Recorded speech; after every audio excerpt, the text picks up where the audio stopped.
नहीं है कि खुले में, ये कुछ भी नहीं है पानी। ये पीछे यहाँ से टर्न होते ही पूरे पूरे डूब जाओगे। पिछले साल की बहुत डूबा है।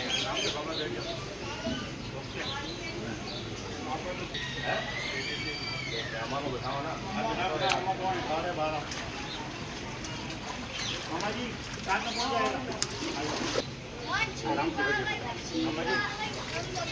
बेटा, लिख लो बात।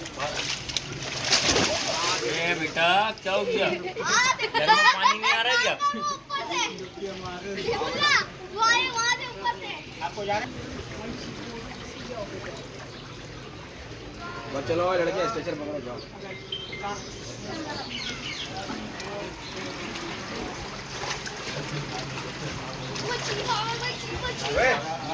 बस एक ही